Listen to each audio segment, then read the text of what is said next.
Listen, feeling anxious doesn't mean something's wrong with you. It just means you're strong. Use it to make a step-by-step plan for your business so nothing gets missed.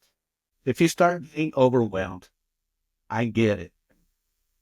Well, just break it into small, easy steps.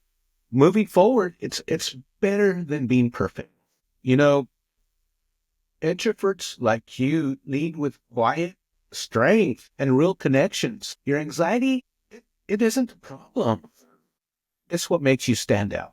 Trust me, the world needs your ideas, your passion, and your way of seeing things are just something that the world needs to see in business or online. So let's turn those nerves into action and build a business that you've been dreaming about. I know you're ready.